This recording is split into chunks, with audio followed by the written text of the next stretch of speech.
Welcome back, everyone, to the Romans podcast. And today is probably the first time in history where we're releasing an episode on the same day as a game, because tonight we've got Bath City against Frome Town in the semi-finals of the Somerset Cup, but we'll get to that in just a little bit. First and foremost, welcome back, Ollie, today. Hello. Yesterday we did. I kind of filmed a sort of solo episode initially. I wasn't really that satisfied with it, so I sort of pushed it back to when Ollie could do it and was available. And basically, we're just going to talk about mostly what I spoke about in that solo episode yesterday, which is, our immediate reactions to, the mathematical confirmation that we are now down in the Southern Premier Division South. It was made official after the Tottenham loss 2-1 on a Tuesday night. And just how we think the managerial change between Darren Way and Scott Bartlett has sort of unfolded so far. So, Ollie, welcome back. What are your initial reactions to us going down? Okay, right. Well, it's obviously, hearing the news that, your team that you're supporting is going down is never going to be a good one. And we have been seeing this coming for a while now. And as much as I love Darren, and as much as I love the things that he's done for the club and some of the performances and some of the games that we've seen under his time being our gaffer, at the same time, this was going to happen because in that league as well, because with Jerry Gill, for example, Bath were constantly reaching playoff spots as well. Like Bath were seen as the favourites in multiple competitions and everything, and we were doing really well. And then Darren came into the team as well, and the passion was still there. You can tell he really cared for the club, and things were going great. Unfortunately, we were just really hit with bad performances, with injuries, with everything that's going on. And then we just survived that season, and then this season, obviously now we've tried to fight, but then we just keep going down. Well, in Darren's first season, I guess you can call it a first half season, I think he did a really good job, to be honest. We were, I can't remember where, but I think we were was it 20th when he first came in? Something like that. Sort of like a one spot above the relegation zone, something like that. He brought us all the way up to 15th. And I think the thing is with that is that he brought us up to 15th. He was a good manager to bring in to survive relegation that season.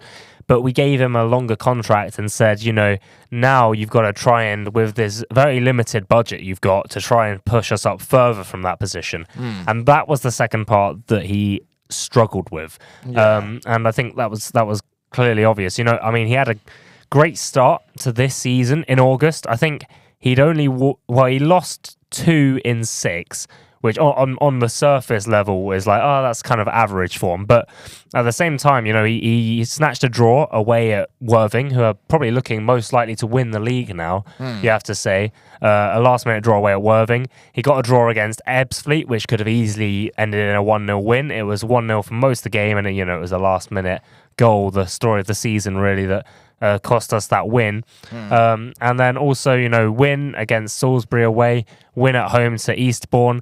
Dover, we lost 2-1 to them at home, but we did play them off the park, and it was still a very positive performance. And you can say the same about Dorking. We lost to them in our final game of the month, 2-1 at home. Another team that, are very likely to go up. They're second place at the moment and pushing for the title.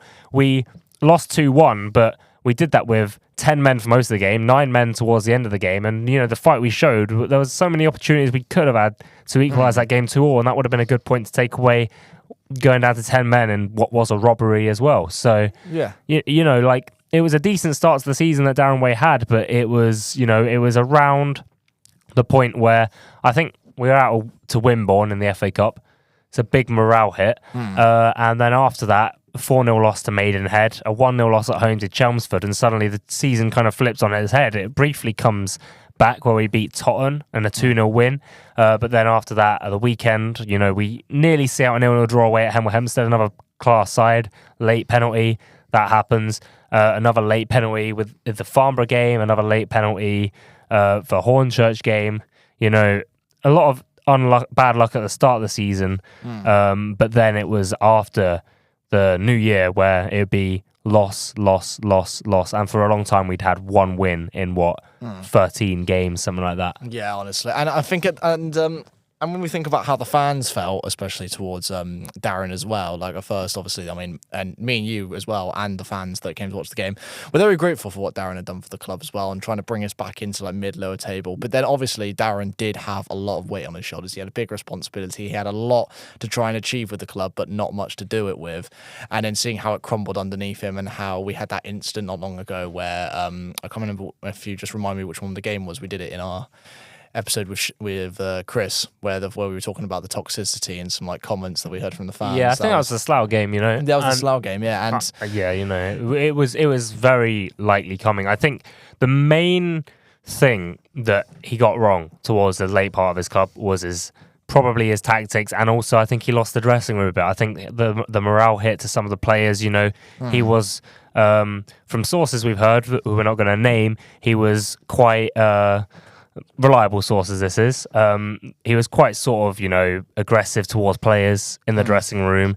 You know, he was kind of throwing fits at the end of games. He completely, you know, lost his head almost. And I think once you lose the dressing room, that's when you lose the team. Yeah. And he had lost the dressing room, and it probably took a little while to sort of sink in. I think it's also like a lot of the people at the club, besides the players and the manager who were in that dressing room, a lot of them probably didn't know what was going on behind the scenes. Like even people associated with the club were kind of shocked to hear this when I told them about it. I think I spoke to Callum away at Eastbourne and said, "Oh, we've heard from this player's dad that Darren was a very sort of aggressive figure in the dressing room and said all this." And he was like, "Well, this is the first I've heard of it." And, you know, think about it. He literally does filming for the club. So it was very much, I don't think many people really knew what was going behind the scenes besides coach, staff and players themselves. But, you know, that aside, tactics-wise, it was... I think it was difficult for him to get it right with all the injuries, but at the same time, you've seen Scott Bartlett come in. We're playing more positive, more attacking football, and it's working out better for us. And Darren Way was always very defensive, sort of. Yeah. You also got to look at the difference between Darren Way and Scott Bartlett, and that is that Darren Way had managed in the Football League before. Scott Bartlett has both Southern League and National League South managerial experience. Darren Way only had the Football League, and he was at Yeovil. He did all right at Yeovil. You know, he got them to a FA Cup round against Manchester United. Darren Way meeting Jose Mourinho and whatever. But, you know, at the end of the day... Casually, said, whatever, you know, just casually met him, you know. Yeah. But yeah, I mean, so, and seeing Scott Bartlett coming into this team as well, I do remember when the announcement came out that Darren had then been sacked, and the board had said, you know, we're moving him on at this time, we're trying to get into this fight. I think as much as I think that, you know, a new manager in Bath wasn't necessarily a bad idea, I think that if we did do it earlier, it would have been better. So bringing in, as much as I like Scott, and I'm seeing some good potential, and I value the experience. I know he's a good manager. He's done very well at clubs like Western-super-Mare and such, and he can bring that threatening presence. I think like if the board were to have done that earlier, we might have had a bit more of a chance. Well, that game against Chesham, that 4-2 win against Chesham, having that win come 3-4 weeks earlier, having Darren been sacked 3-4 weeks earlier, having that win come earlier, we probably might have stayed up with that. Yeah. And obviously, I hear a lot of fans saying, you know, Scott Bartlett's come in, not much of a difference has really changed. It's still the same squad. We're still kind of doing the same sort of, you know, routines, the same sort of habits. But you got to remember, Scott Bartlett, before the Chesham game, had only had 2 training sessions, and immediately after just 2 training sessions, we looked like a far better team. Probably our best performance of the season, you know, scoring 3 goals in 22 minutes. Oh my God, my phone was just going ballistic. I was all like, is this the same Bath team that, you know, I was seeing that. But I mean, but at the same time, again, you got to, he hasn't had a pre-season with these, like, he hasn't had a pre-season. He hasn't known how the players were. We've got players constantly coming in and out of the club with loans and with everything. And like some of them don't have proper contracts as well. So some of them are expiring at the end of the season. He doesn't know how this team fully works. So if you give him a pre-season, you give him a solid squad. This kind of is his pre-season, isn't it? It kind of is. But if you give him like a proper one, you give him time with the players to train with them to see how they work. I think hopefully next season we can come back up pretty quickly. And Donovan Wilson and Scott Wilson, it's funny because these are 2 players that we have brought up in the podcast, usually for negative reasons, how we're like, you know, we think Scott Wilson's lost his pace, he's lost his best. We said the same with Donovan Wilson. I said he wasn't up for the squad, and both of them have proved me wrong since then. I think the partnership that those two have together, obviously they're cousins, so they've like no players on the pitch know each other better than them two, besides maybe Joe Rains and Harvey Wells Richards. But you look at Joe Rains and Harvey Wells Richards, they've got still an age gap between them. Nobody knows each other better than Donovan Wilson and Scott Wilson, who are similar ages, and they were cousins. They would have always used to play football together out in the park or whatever.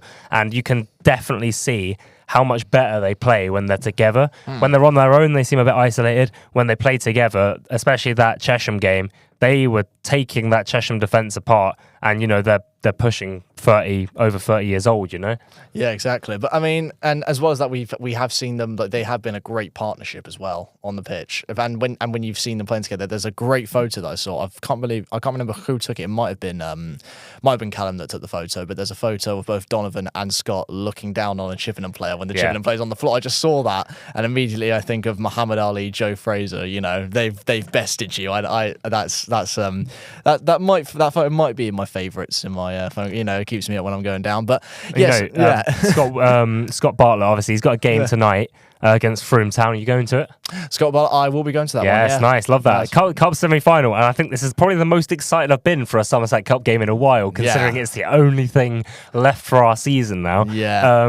But we'll be going to that game tonight, and up until this point, I do not want to put a commentator's curse on this, but Scott Bartlett's had 2 home games. We've won both of them, which is Chippenham and Chesham. So he's brought back our home form. I think he's probably said, this crowd are going to be fully behind you. We're a new manager, a new team. There's probably going to be a lot less toxicity now that we've got a new setup and everything. So just go out there and enjoy yourselves. Enjoy the atmosphere. Chippenham atmosphere was very enjoyable for the players. You could tell, just the sheer jubilation when they scored that last-minute goal. Oh my God, scenes. And, Chesham, a little less people in the ground, obviously. We didn't have many because we were pretty much down at that point, not confirmed down, but pretty much down. And we had a lot of jubilation in the crowd when we scored goals. It's just fun to see us score 4. It's the first time we've scored 4 goals since Hampton and Richmond away last season, and that game was kind of almost an anomaly in a way, because Hampton and Richmond were in one of the most dire forms out there at that point. Yeah, exactly. But it comes to this point now where we know we're going down, and we know that the league we're going down into, we've played this team multiple times as well, not only with these cup games as well, but sometimes in friendlies. So we know that, and I think at this point, it's just enjoy the season. Enjoy the season. These games now, we know that we're going down, so we'll just go out there. Send Bottle Dorking's title, Bottle Dorking's title. Let's just we've got nothing to lose now. We're already going down. Let's just have some fun, lads. That's just my message. Just go out there, have some fun. Let's just do some memorable last games before we go down.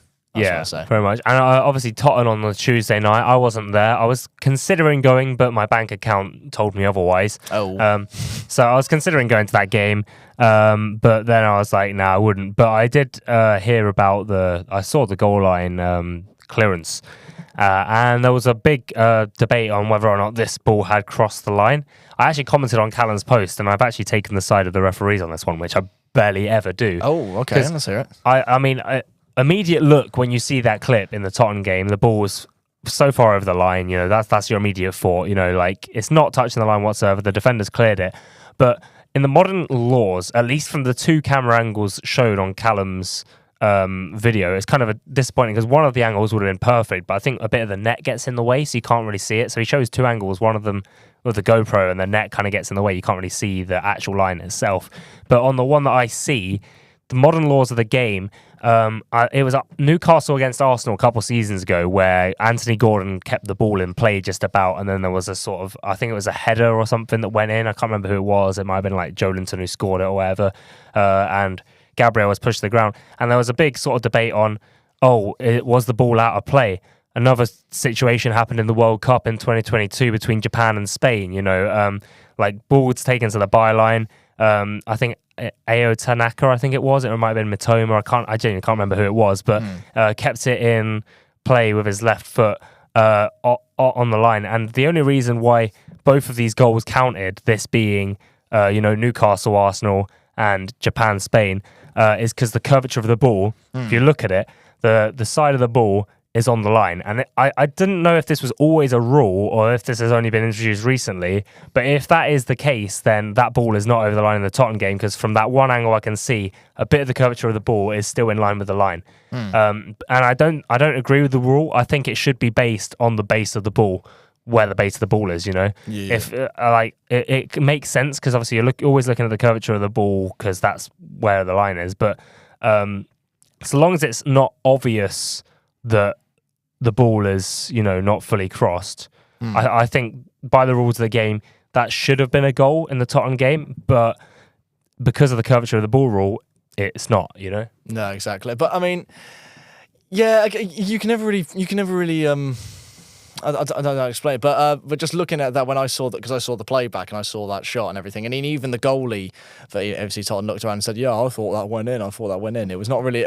I guess to be fair, he's probably got the best set of eyes there, and that may be like, obviously it's not conclusive, you know, the ball crossing the line from Callum's angle, because it's not the best angle you could possibly get because it's behind the goal and perspective changes a lot. The ideal angle would have been a camera on the goal line. Obviously, he's not allowed to do that, but a camera on the goal line would have properly said. But if you're looking at, you know, the goalkeeper, he's looking behind him.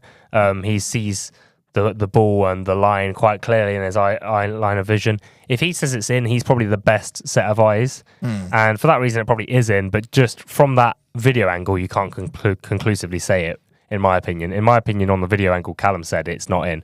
But if the goalkeeper said it, that's probably the best source of information you got. But either way, would have been 2-2. We would have still gone down with a draw. It might have maybe changed the momentum of the game, people would argue. But I mean, as I said, like, even if we win all our games 6-0 now and Farnborough lose all their games 6-0, like... still going. Well, no, like, even if with that Tottenham win, we would have won all our games 6-0 after that and Farnborough win 6-0, it's just not going to happen. Or who is it? It's not Farnborough, is it? It's Salisbury who are the spot above. It just wasn't going to happen. Realistically, we were down a long time ago. My pessimistic mind says we were down after the Farnborough loss because that was a relegation 6-pointer, and I just think that with the form the team was in, that was almost like the giving up moment. But realistically, we were probably down after we failed to get the win against Eastbourne. I think if we got that win against Eastbourne, it might have been very different, you know? Yeah, that's fair enough. But I mean, and again, this feeling has been going for a long time, and obviously there's been fans that have said, no, we're done, and then the other ones, and including me, myself, going, yep, that's it, we're gonna come on, we can stay, and then I think when it finally hits, even when Bath say, we are actually going down, then you go, all right. But to be honest with the mindset of most of the fans, I mean, obviously there's some that are like really, really annoyed and angry, like, we spent 20 years in this league and now we're going down. Oh, my club's dying, and all, you know. But we're still going strong. We're going down into another league, a league that we've probably got, you know, that we're more. I think we are probably going to be one of the best teams in that league, 100%. But I don't know. You think? You don't know. Weymouth went down from National League South a couple of seasons ago. Last season, to put it bluntly. This season, they're in the relegation zone and struggling. Oh. Same with Welling. Oh. They're not in the same league, but I think they went to Isthmian and Welling, and I think they're also in the relegation zone. I brought this up in the podcast a couple episodes ago. The only teams that went down that are doing somewhat decently are Averley and St Albans, but even then, St Albans aren't going to get playoffs now. It's only really Averley, who finished 24th, who are looking likely, and they're in Isthmian, they're not in Southern. No. So, it's a difficult league to adapt to. I don't think we'll go straight down like Weymouth again. I mean, that's if Weymouth do go down. I think we'll probably finish mid-table in our first season. I don't think there's 2 spots that go up in Southern League, just like the National League South.